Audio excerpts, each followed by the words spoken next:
चलिए first question को समझना है। क्वेश्चन कहता है for each of the following compounds statements, निम्नलिखित जितने भी कंपाउंड्स है उसका स्टेटमेंट देखना है। First identify the connecting word and then break it into component statement. इसका जितना भी कंपोनेंट का स्टेटमेंट है उसको देखना है। पहला है जिसमें all rational numbers are real and all real number are not complex. क्या पहला कंडीशन कह रहा है कि ऑल रेशनल नंबर जो है वो रियल नंबर है and all real number are not complex. क्या ऑल रियल नंबर जो है वह कॉम्प्लेक्स होता है?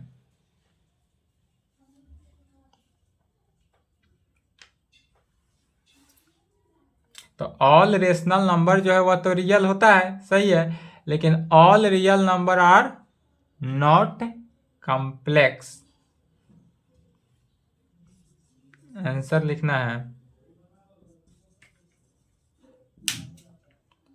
here the connecting word is and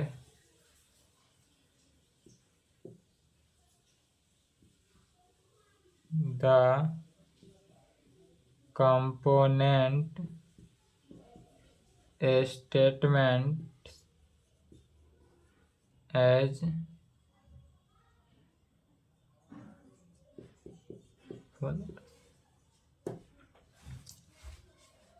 question में ही समझना है, क्वेश्चन को ही लिखना है, इसमें कोई डिस्टर्ब नहीं है।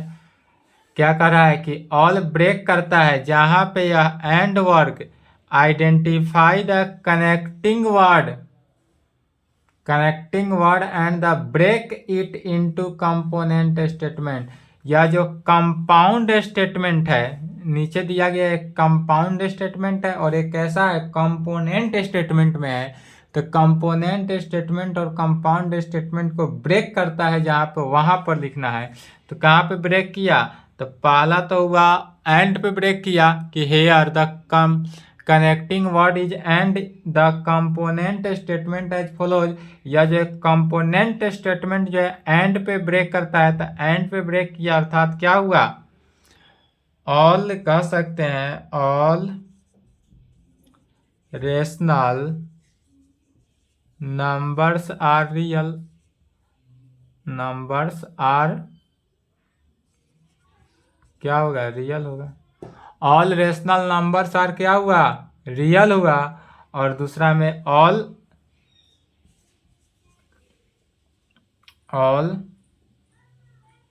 Real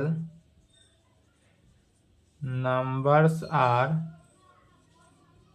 not complex. यही हुआ। दोनों का जो ब्रेकिंग पॉइंट है उस ब्रेकिंग पॉइंट को ही लिखना है। तो ब्रेक कहाँ पे किया, एंड पे ब्रेक किया, तो एंड पे ब्रेक किया।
Square of an integer, square of an integer is positive भी हो सकता है या निगेटिव भी हो सकता है। तो इसमें ब्रेकअप पॉइंट कहाँ पे है, और पे है। यह जो ब्रेक करता है माने यह square of an integer is positive भी हो सकता है, एक कंडीशन हुआ। और दूसरा कंडीशन क्या हो रहा है, निगेटिव भी हो सकता है, यह सेकेंड कंडीशन हुआ। तो इसका आंसर लिखना है, कहेंगे हेयर, सेम लैंग्वेज लिखना है, here the connecting word is. इसमें कनेक्टिंग वर्ड क्या था, एंड था, और इसमें कनेक्टिंग वर्ड क्या गया, और है। और the component statement are as, और कंपोनेंट एज फॉलोज। किस प्रकार फॉलोज होगा, तो square of an integer is positive. पहला कंडीशन क्या होगा कि square of an integer is positive, और दूसरा में square of an integer is negative. तो स्क्वायर ऑफ एन इंटीजर जो है वह पॉजिटिव भी हो सकता है और निगेटिव भी हो सकता है। बस यही करना है खेल।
सेकेंड नंबर क्वेश्चन को समझना है।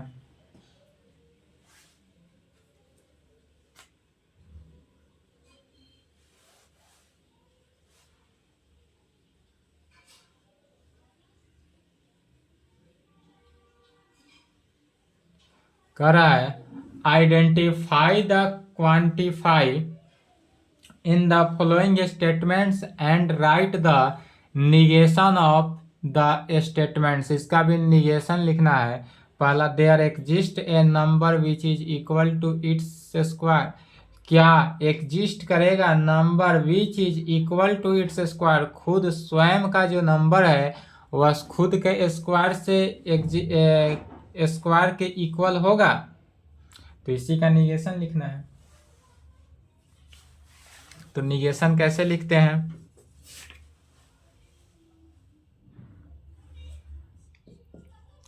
The quantifier is there exist. हमारे पास जो क्वांटिफायर होगा वह एग्जिस्ट करेगा। तो जब एग्जिस्ट करेगा तो कह सकते हैं the negation of this statement is as follows. The negation of this statement is as follows में होगा, there does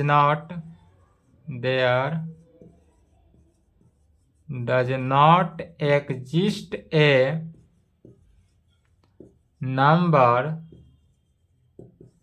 which is equal to its square।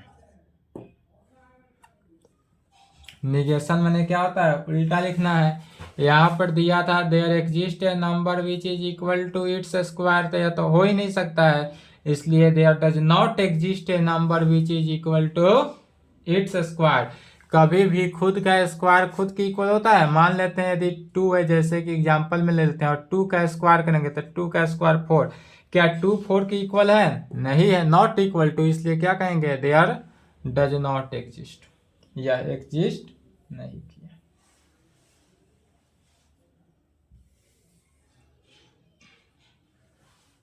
बाद बाकी 2 3 बन जाएगा।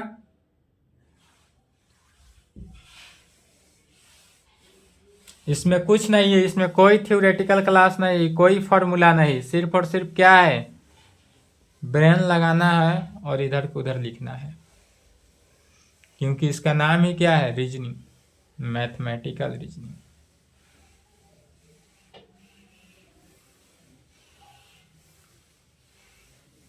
ऑफलाइन क्लास में रहते हैं तो सॉल्व है, आप ही लोग से करवाते हैं, हम तो करते नहीं।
क्वेश्चन को समझना है, क्या कर रहा है, check whether the following pair of statement are negation of each other, give reason for your answer.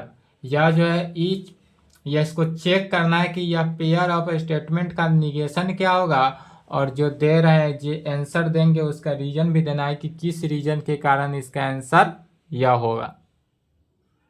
पहला नंबर में जैसे x plus y is equal to y plus x is true होगा for every real number x and y के लिए। यह every real number, यदि x भी real number हो एंड y भी रियल नंबर हो तो यह सभी के लिए क्या होगा, ट्रू होगा इस कंडीशन को।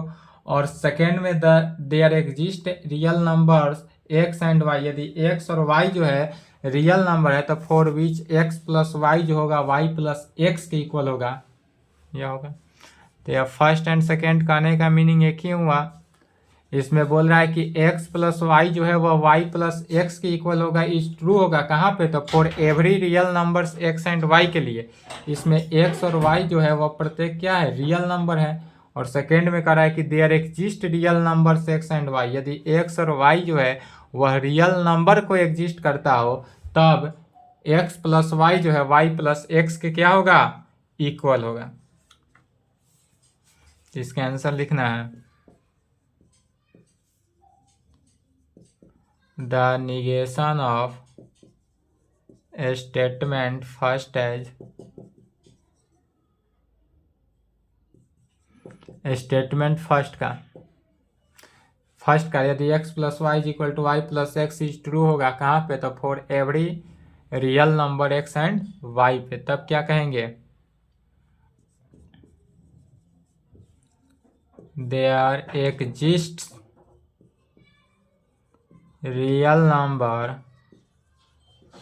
x and y for which x plus y जो है is equal to y plus x, क्या होगा, there exist real number x and y for विच, यदि x और y जो है वह रियल नंबर को एग्जिस्ट करेगा तब x plus y y plus x के नॉट इक्वल टू होगा। This is not the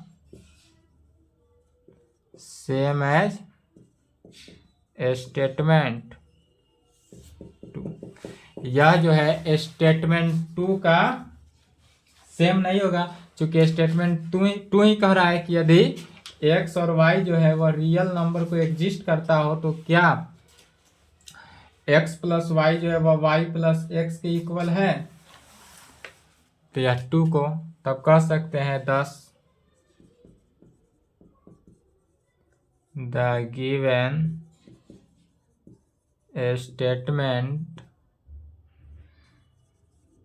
are not the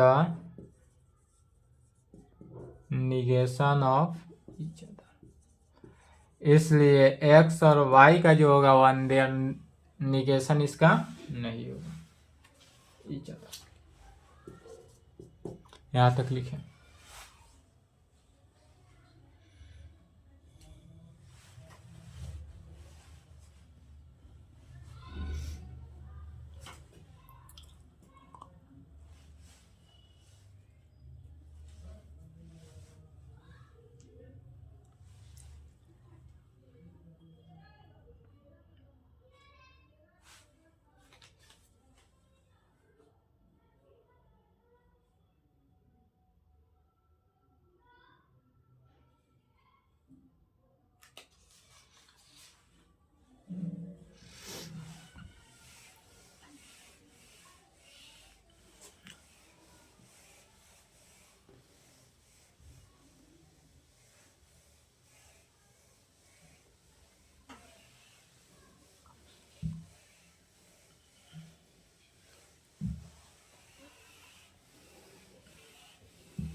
used है एस।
क्वेश्चन समझना है, क्वेश्चन क्या कर रहा है। स्टेट विदर द या और used in the following statements is exclusive या इंक्लूसिव। एक्सक्लूसिव या इंक्लूसिव में होगा give reason for your answer. Answer देने का रीजन भी बताना है। पहला में दे रहा है सन राइजेज या मून सेट्स। यदि सन राइजेज हो या मून सेट हो। To apply for a driving license you should have a ration card या पासपोर्ट का। ड्राइविंग लाइसेंस के लिए राशन कार्ड या पासपोर्ट की आवश्यकता पड़ती है।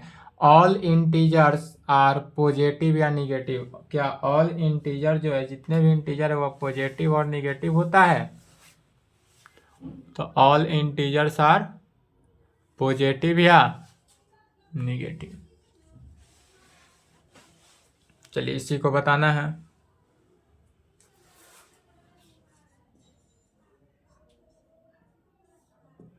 पहला का आंसर लिखेंगे hair.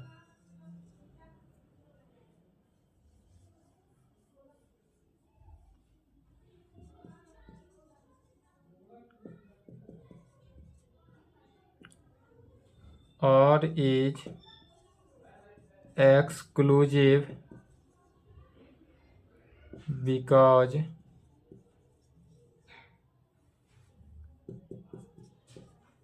it is not possible for the sun to rise and the moon to set together. क्या लिखे? हेयर, यहाँ पर, यहाँ और इज एक्सक्लूसिव, यह जो है एक्सक्लूसिव है, इंक्लूसिव में नहीं है, exclusive, because it is not possible for the sun to rise and the moon to set together. यही सेकेंड नंबर जो होगा वह क्या होगा? इंक्लूसिव होगा। सेकेंड में लिखेंगे हेयर, यहाँ पर और जो है वह क्या है? यह जो और है वह इंक्लूसिव को दर्शाता है, या और जो है वह इंक्लूसिव को दर्शाता है। तो कहेंगे हेयर और is inclusive since a person can have both a ration card and a passport to apply for a driving license।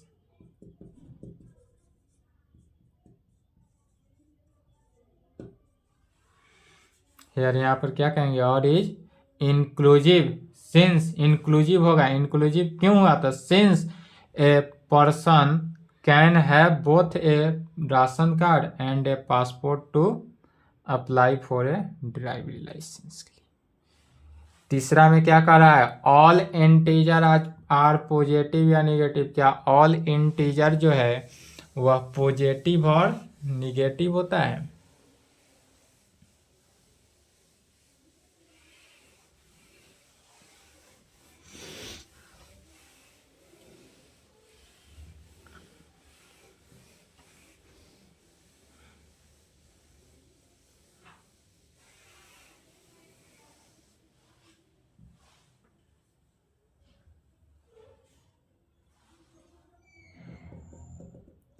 Third में कहेंगे हेयर और is exclusive because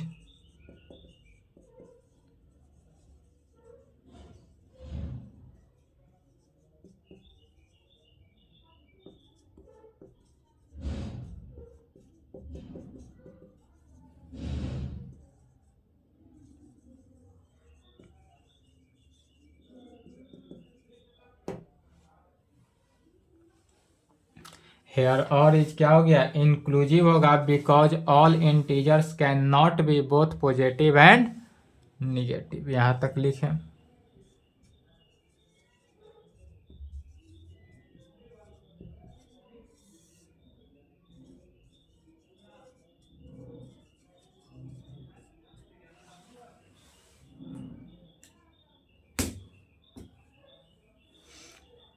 one exercise और बचा मैथमेटिकल रीजनिंग का।